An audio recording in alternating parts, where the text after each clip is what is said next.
And I actually started a TikTok now. Oh, you did? Just in time for them to ban it? Yeah, pretty much. All right, let's talk about you for a second before we move into some hand histories. So you've had a lot of, you said earlier you were feeling stressed. You've had a lot on your plate. I kind of know what's going on, but tell us why the office you're sitting in now is better than the one you had before. Well, I moved 2 hours to an actual house, 2 hours away from Galveston, and it's just been, the move has been really short. We literally packed everything up in one day, moved it 2 hours, and unloaded everything in one day, and she started her new job like 8 a.m. the next morning.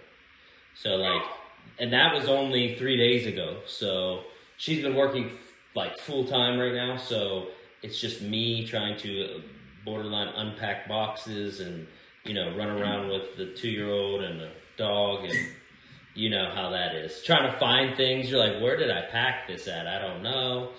And then, you know, on top of that, getting everything set up, like internet, you know, all this stuff, and then trying to put out a vlog. So there's just a lot going on right now currently. Couple things on your plate. All right, for those that didn't see the episode, you put it out in an episode a while back, but you were showing us your old recording space, your old office. Compare it to the one you're sitting in right now. Yeah. It's a lot better. It's not a bedroom / playroom / editing / voiceover closet. You know, I actually have a dedicated room now. Nice. The voiceover closet in that episode, I was cracking up, man. It's awesome. You had told me about it, but I hadn't actually seen it, so it was fun to see. Yeah. All right, man. All right, hey, you got a hand for us, right? I do. I can. Let me bring it up. This is actually really fun because I haven't put this hand out yet. So I got one for you as well, and likewise, it's coming out soon, but I haven't put it out yet. Yes, this one's not going to come out not that soon, but not, you know, tomorrow or anything. Yes. So I have pocket queens I'm on the button or the cutoff. Okay. And there's a new guy to the table. I'm really deep stacked. My last update of my stack is like 1,200, maybe. Somewhere around there. We're playing 1-3, which is, you know, only, I don't know, 400 big blinds. A brand new guy sits down at the table. The effective stack is 500. He buys them for like 500, 550. And he's under the gun. And he raises the $10, which now I have to just give some backstory because no one at this club raises the $10 when you're playing this deep, and you know. So it was like really weird that he made it $10. You just said that, and he's definitely someone that's played there before. He's not, you know, new by any chance. Have you played with him before? I never played with him before. Okay. So he raises $10 under the gun, and there's 2 calls. So let me ask you. It comes to me. I have pocket queens. What do you do? There's a under the gun raise at $10, 2 calls. What do you do? Well, let's see. So we got 30 in the pot, and 30 and some change, like 33, 34, yep. And these guys are definitely looking to call a raise here. And from what you've told me of Texas poker, I think it's pretty similar to some of the sticky rooms I've played locally, where just the goal is to see a flop, and it doesn't matter what it costs. So, you know, if you were to normally go, say, 3x to 30 and add the 2, you'd be at 50. I would probably go 65 to even maybe as high as 70 here. And with the reason being, you've got a strong hand, you have position, and these guys, there's plenty of money in there. They're looking to call you. You'd be happy to just win $34 here uncontested. And if they do call you, they're probably overpaying for their hand. Right. So I raise to 60. Okay. Yep.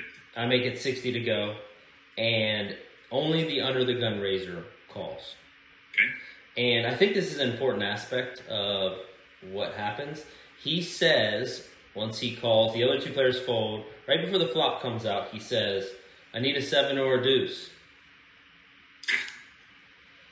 Okay. And the flop is 9-8 deuce rainbow. Okay. Beautiful flop. And he checks it to us as pretty much customary. And now what do you do? I'm 100% continuing here, even regardless of what he's announced. Yeah. Yeah, I'm definitely betting. Okay. So I mean, I would say, what's that? 44 in the pot. Yeah, I mean, a lot of times the announcing the 7 or the deuce is just being a cornball, and it means nothing. But who knows? Let's see. I am probably putting out. I mean, he's called a 3-bet, so he's going to have a fair number of strong hands. He didn't choose to re-raise you, so we're going to take out his like kings and aces. Not that he can't have them, but we should assume he doesn't. Yeah, no, he didn't fit the profile of someone who just flats pre with kings and aces. Sure. Yeah, based on his opening size and the fact that he called you, I don't think there's any way that he has those hands, but you never know. People do weird things sometimes. So I'm probably going to be, let's see. I mean, we don't necessarily want a ton of floats here, like the ace kings of the world, ace jack, stuff like that. We don't necessarily want them sticking around a whole lot, just because they're drawing live to overcards. Like we'll take it, but we want them to pay for it. Like we don't want to give them a super cheap price. We want them in, but I'm just saying, like we don't want to, like if he's got ace king, we don't want to toss out like $40 here. Okay. I think we want to go a little on the larger side. So I'm probably going to go closer to half pot, like $60 again, something like that. Okay, so would you ever consider betting small, like something like 1/3 pot here to get his entire range to call, or would you ever consider checking back? I'm never checking back. Okay. But what about a $40, $45? Like we want his. I mean, a $10 under the gun raise doesn't scream to me like two big suited cards in general. Like that screams to me something like a suited connector. But yeah, possibly. But I mean, we just have to know that he's got some kings and aces in his range. We want him to call, and we want him to float. That is good, but we just don't want him to do it at a super cheap price. If he's willing to bet 10 and call 50 more on top of that, I think his hand is probably going to be willing to pay you. Like we can get value from pocket pairs that are worse than yours. We can get some floats. If we go to like that 1/3, you're gonna get a lot of those really medium floats, which is the reason we bet a third so often. And he's going to miss this flop 2/3 of the time, right? So, I'm definitely going to bet. I think for a person that is making a mistake by calling too much, which he's calling out of position, so he's either has a good hand that's going to pay you off, or he has a tendency to call you too light, one of the two. And so either way, I'm pretty happy to bet around at least $55-$60 because I want him to make that call and I want him to come along, but I also don't want to give him such a good price that it's a correct call for him, if that makes sense. I'm in the zone in this session. Like I'm so in the zone, right? Okay. And I feel like my thought process is that I want him to catch up somehow. I really want to get paid off this hand, in a sense, and I feel like I am so far ahead of him right now that if I bet, let's say, my typical probably continuation bet here might be something like 75. You know what I'm saying? So, which is like a little over half pot. So, but I felt like if he had, something like an ace deuce, something like a 3-4, or anything, any suited connectors, 5-6 has the gutter ball, anything weird, Jack 7, I've seen that snap me off before. So wouldn't you say there, before you say that you checked, wouldn't you say that you want to get called by all these hands that are kind of floundering and you're way ahead of? Like, why would we not want to get chips? I don't think they. For me, in the moment, I didn't think that I was going to get a call if I bet 75 or 80 here on the flop. Like, I don't think I was getting any action. You know what I'm saying? I think he was clear. I think typically there, when someone just goes like pot or like big bet, people tend to be like, oh, he has a really strong hand. And I was trying to conceal the fact that I had a strong hand. I was trying to look like I had, 2 overs that missed. Yeah, but like I'll push back a little bit there where your hand is good, but you don't have like the super nut top end of your range. You have a strong hand, but it's one pair. It's vulnerable to overcards. It's vulnerable to straights. I mean, if you flopped like top set here, then you've kind of sucked the air out of the room, and I can see the argument for letting him catch a little bit maybe. Still, I like the bet either way, but if you're going to, I think you want to be at the very top if you're going to decide to give them a card. I think there's so many. I mean, so it's 9-8 deuce. It's fairly dry with a rainbow. And it's a rainbow, yeah, it's really dry. But, like, you're not really happy to see, like, a 10. You're not really happy to see a 7. You're not necessarily happy to see, like, the open-ender cards when those come in. There's a lot of things that can show up. You're not happy to see an ace or a king. I don't think I'm giving him a free card. There's too many cards that are not good for us that I would want to get value now and deny some equity from some of those hands before they have a chance to just, like, make the nuts easily and be like, oh, this is an easy game. I'll just put all the money in. So that's my thought, but go ahead. I totally agree with your thought. Small question. Yeah. What percentage, like, are we only ever checking back the absolute stone cold nuts here? No, I mean, you're going to have a lot. Yeah, you're going to have some air that checks back too, right? So you can balance those check backs a little bit. I tend not to slow play the nuts in small stakes cash games. I just don't do it very often. I will, but very rarely. And I would say the number of times that we try to, like, trap somebody, we usually just miss out on value or get drawn out on because we gave them cards. So I tend not to slow play. Again, if I was going to, I'd want to be way at the top end, not somewhere in the middle. Because your hand, in my opinion, just a little bit vulnerable. Like, let's say he has like 9-10 right here or something like that. Like, he's got backdoor straight draw. He's got top pair. If a 9 shows up, if a 10 shows up, if, there's a lot of things that can take you from feeling good about your hand to like, oh, shoot, what just happened? So your basis for us betting is solely to get value for what our hand is now. Because I think if he has 9-10, he's not folding to any bet. So we're not betting here to fold out the hands that we want to call. No, there's a lot you can get value from. Right, we're betting to get value from the hands that he would call with. Right, and I guess what I'm saying when I'm saying, like, I guess maybe not denying equity so much as just like charging those draws. Because there's plenty of draws here where, like you said, he can easily have a suited connector that he opened. He didn't want to go big, so he opens small. Then he makes the call, and let's say he's got like 6-7 here. He's happy to check and see another card for free. If you bet $60, he doesn't feel great about it. He's open-ended. He's calling. But then when the turn doesn't bring the straight in and you bet big again, now he's in a tough spot. If you go, because we're pot controlling the flop, the turn decision gets easier for him, and I don't think I like that. Yeah. I mean, I understand. I think that to me, the correct thing to do in this spot for me is to bet something small like $50 as a 1/3 pot to essentially encompass all of my range. So when I have top set here, when I have aces, kings, queens, when I have ace, king, king, queen, you know what I'm saying? It's everything. Yep. I think that's the right answer. It's what I should have did. Clearly, I didn't do that. Okay, right. I checked back.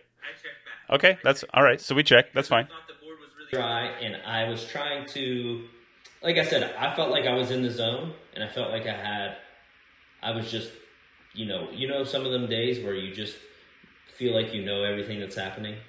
Sure, but I would also argue if this board was Jack 8 deuce instead, then it's dry enough that maybe, I think this 9-8 being connected just gives you so many combos of both sides of the straight and the two pairs, single pair with backdoor draws, whereas like Jack 8, there's 9-10 is the only open-ended straight draw. So there's not a lot of good two-pair combos. No, if it was Jack 8 deuce, then 9-10 would be the open ender. Right. You don't have a ton of two-pair combos, right? It's like unlikely. So I would prefer it in a situation like that more. Anyway, go ahead. Yeah. So I get tricky and I decide to check back. Now he calls for a 6 on the turn. Says I need a 6 on the turn. And the turn ends up being a 5, which I think I'll have to watch footage, but I think it's a diamond, which is like another diamond on the board.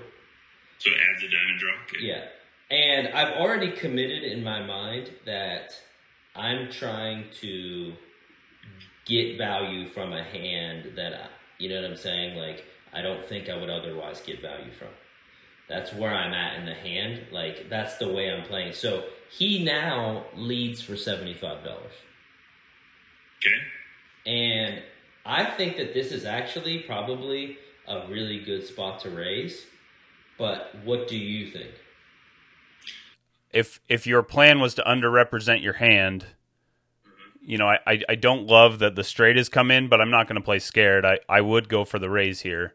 Again, and to go back to the flop really quick, I think one of the things we do by checking is we reduce the amount of information we get as well, because he didn't have to call anything. So, but okay, yeah, I would definitely be up for a raise here. What'd you end up doing?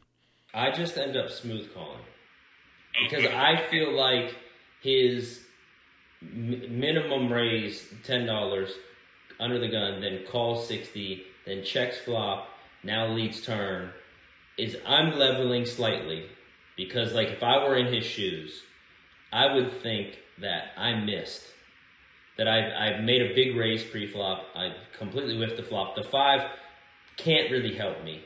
So I would probably lead in his shoes with almost anything. So basically, you're trying to induce a bluff, and you're hoping that he continues on the river. Yeah. I mean, I see what you're saying. I think he'll be incentivized after you've called here. I mean, if it comes out of blank.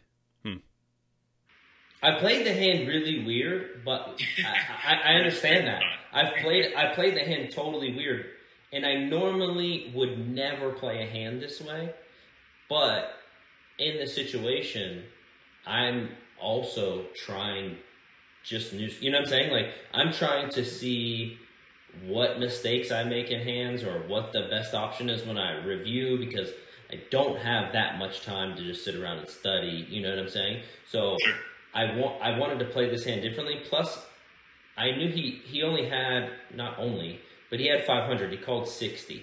You know what I'm saying? And I wanted to get as much from him as I could. And I really didn't think he was very strong. So let me ask you this. If let's say a 4-liner shows up and he bets, what are you doing on the river? I'm calling. Calling? Okay. All right. So he leads for 75 now. Okay. And I decide to get tricky again and you know what I'm saying? And okay. Call 75. The river now is a jack. And now he takes a second and he checks. Okay.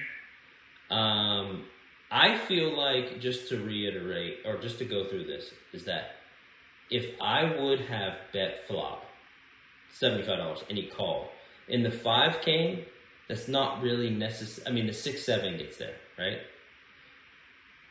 Let's just say this is like a normal hand where he would check to me again. Okay.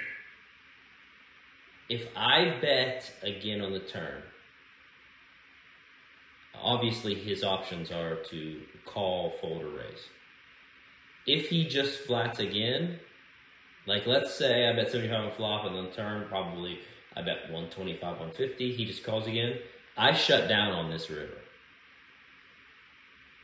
That's just my normal, you know what I'm saying? Normally, when he calls two streets with this semi-connected board of, 5, 8, 9, jack, whatever, a few straights get there, and he checks again, I probably check back this river.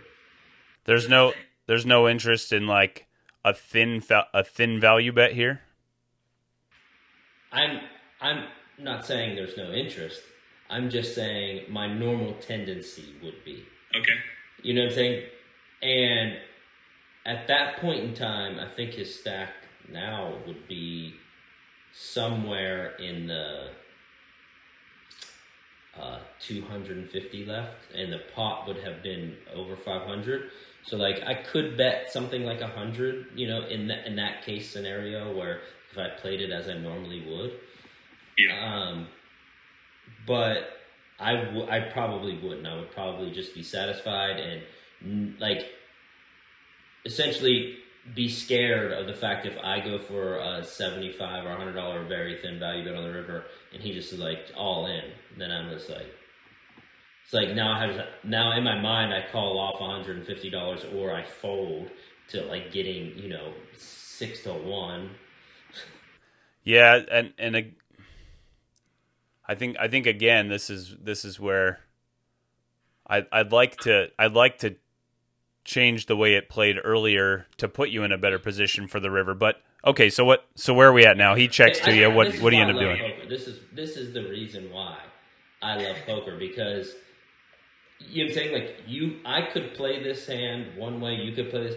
Everyone could play hands 100 different ways. Sometimes multiple ways could be correct. Multiple ways could be wrong. This is the beauty of the game. Yeah. All right, so where are we at now? He checks the river on the jack, and now I bet 150. And he goes into the tank for a minute. And Good sign. him hauls and decides to make the call. And I can't remember what he said. I didn't write it down. But he kind of like looks at me after he calls, and I'm like, queens. And he like looks at his hand, and he's like, throws him away. Well, I was going to say decent chance that you got value from something way worse, but I wonder if there was even a chance that you might have gotten more. Yeah, been able to just pull a little bit more, like that $60 bet followed by another, medium bet, and then yeah, you can put him to a tough decision where then you also are going to allow yourself to look a little bit more bluffy, which is going to incentivize them to want to bluff catch you. Not always, but like if they had a hand like pocket sevens or something, and they're like, man, this board just should not have hit him very hard. The jack shows up, you bet again, and they're like, what does he have? He shouldn't really have it. He's either got an overpair or nothing. Now you're at a point where you're putting them in a tough decision of, do you have nothing or do you have a real strong hand here? So I think I like taking the more aggressive line, but I mean, hey, you made some money, and I wish he didn't tell you what he had or give you an idea of what it was. The only thing I forgot to mention is that on the turn when he bet $75, he said, and I called, he said, "You're not scared of my deuce?" And I didn't say anything, Right. But I do really feel like it's possible that I do genuinely feel like it's possible that I got much more value than I would have in that hand. I know it's in a vacuum. I know it's a single hand. This is not how I would normally play. That's why I wanted to bring this hand up, because I think the correct play on the flop is for sure to bet. You know what I'm saying? Without a doubt. And I think on the turn, the whole hand changes once I bet 50 on the flop, because then if he checks me on turn, then I'm definitely betting the turn. You know what I'm saying? And then maybe we get it all in if he has something strong enough, or he gets all in. But funny thing is that, people say everything happens for a reason. And I think that me playing this hand, then 2 hands later, I get the rest of the stack. But it's not the point. You know what I'm saying? Like, I get the rest of the stack 2 hands later, and then he's upset. And so now he asked to move to my direct left. So now he's going to beat you. He's going to go out of his way to beat you at poker. That always works really well. Direct left, and then the vlog continues, and he says something that I feel like he was upset about. So I was like, "Are you really that mad about $500?" I mean, it was good, but anyways, is that the episode that you sent me, or you sent me a picture of that chip stack? Is that the one you're? Yeah. Is this the episode? I'm looking forward to watching this one. Yeah. The session goes well. A little bit of a spoiler, but it'll be good. Yeah. Cool. All right, you ready for? I've got a hand for you. It's a quick one, but I am. Yeah, I'm going to be a little slower than you because I'm actually going to try to write some of this down so I don't forget it. But go ahead. Yeah, sounds good. I was writing as well. Let me pull up my notes here. All right, so this is a bomb pot, and I'm not. Bomb pots for me are still a point where I'm uncomfortable, man. Like, I think one of the everybody has things that they're good at and bad at. I would say hand reading is, I'm not the best at it, but I would say I have a decent ability to hand read, okay? So bomb pots, for me, losing all the pre-flop information, they're very uncomfortable, and I don't like the spots I end up in. So is it a hold'em? It's a hold'em bomb pot? Hold'em bomb pot, yeah. We don't do the Omaha thing around here, which I'm okay with because I have no Omaha game. Very little, only from home games. $5 or $10, Annie? We are playing 3-5 with a $20 bomb pot. So we're in for 9 players. We're in for a $180 pot to start this thing off. We have pocket sevens. I don't hit record, by the way. I'm very sad that I didn't hit record. But I was, it's one of those, I'm talking, the cards get dealt. You're like, these bomb pots, I just end up folding anyway. And I don't hit record. And but it ends up being a good hand. So I get pocket sevens. The board comes down 4-6-8 rainbow. Checks around. I'm in the cutoff. I've got somewhere around 1,000 in my stack at this point. Checks around to middle position, who bets $25 into 180, which this is like your guy opening to 10, only more extreme, right? So what in the world is betting 25 here? I have no idea. But I guess he's figuring, hey, if this ever folds the table, it's the cheapest price, or I don't know. Oh yeah, it's definitely worth it. But anyway, so he gets a caller from the hijack, and now it's on me. 4-6-8 rainbow. I'm holding pocket sevens. $25 in a call. What are you going to do here? In a bomb pot, this is just... I got to be honest with you.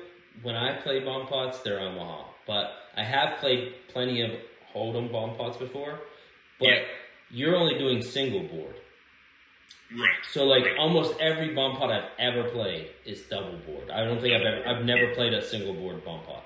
So for it to be a single board, like depending on how my session's going, I may just fold. I understand that. I even for $25, on how my session's going, I may just fold these sevens. But at best, I'm calling just to see a turn, see what happens. Could bank a 5. Right. Do you ever get aggressive in this spot? No. Never. Unless I'm like level 7 tilt, mode, and I'm just like I can't stand any of you. You know what I'm saying? Like pot 250 to go. No.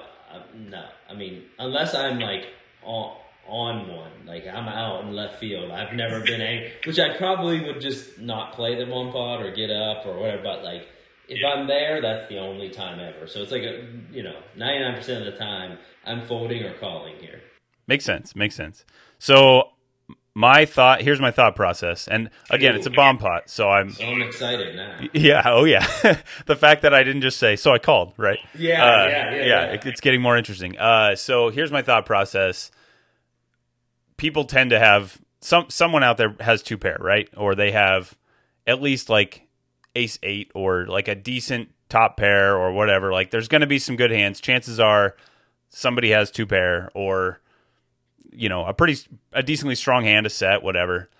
But I hold 2 sevens, which means 5-7 is very unlikely, though possible, very unlikely. And it's gone check all the way around a middle position, 25, which says I'm barely interested, and a call, which says I'm barely interested. So I make it 150. So there's 230 in the pot. I bump it up to 150, and my thought is like, I think everybody's folding unless they're trapping, right? Because I'm in late position, so I need to get through the button basically, and then unless somebody is trapping me with a set, I think I'm probably good. They're incentivized in a bomb pot to start building a pot if they have a hand, so I feel like people don't get super trappy because their hands are so vulnerable and anybody can have anything. So anyway, I go for the raise, the 150. Button folds, small blind jams for it's 173. So and then it folds all the way back to me. So obviously I fold here. He jammed. Yeah, obviously. For $20, $30 more. This is a clear fold. Getting showing aggression. Roughly 25-1 on your money. Yeah, for sure. So I toss in the call. And at this point, I'm like, shoot, I need a 5 or a 7. Or maybe the 7 might not even be good. I might just need a 5. And my opponent announces, I need a 7. And I just went, yes! Like, let's go! And he turns up pocket 5s. And so now we're both like sweating each other's cards. But I'm like, I'm good. Let's just hold. And it runs out 8 deuce and we hold. So end up scooping this pot where, it was fun. But I think a lot like you do. Like, hey, if you don't have the nuts, you got to be pretty careful. But I thought, man, I'm blocking the nuts. I'm going to get aggressive here. And in this case, it paid off. But a lot of times when somebody goes like snap jam all in, you're like, oh, sick. I have to improve. But see, I think that a single board is just a totally different game now. Because like you can actually pull some moves and bluffs off. Where like when you have a double board, you don't know who's going for which board. And if you don't have both, then essentially you're hoping for a chop. So you need another third person in there to really make any money. I mean, like it's a pretty big ante here. You know what I'm saying? Yeah. All the one pots I've ever done have been $5 or $10 max. I've never done a $20 one pot, but nor has it ever been a single board. So I feel like you actually have some more playability in a single board hold'em bomb pot than you do in like an Omaha double board because 48 of the cards are out there. So yeah. Well, that's it for that hand. But all right, so tell me a little bit. You just made it to 1,000 subs. How does it feel? I mean, you've been grinding at this for a while. We both started around the same time. Been grinding for it for a while. What did it feel like to cross that? I mean, it's basically a starting line. It feels like a finish line the whole way up to it, and then you cross it and you're like, oh, I've just begun. But tell me what it's like. What's that been like? Okay, so quick, cool story. I was in a session that, it was not even a session I'm going to vlog. I recorded it, but there was, one of those sessions where, like, I either lost 100 or won 100. I can't remember, but... and I looked down at my phone real quick just to check because I knew I was getting close, and it said like 999 subscribers, and I was like, oh man, I'm like, there's 7-8 people at this table. I'm like $5 to anybody right now who gets on their YouTube channel, subscribes to my channel to cross the 1,000. So I gave the 1,000 subscriber $5 at the poker table for subscribing. So that's kind of a funny story, but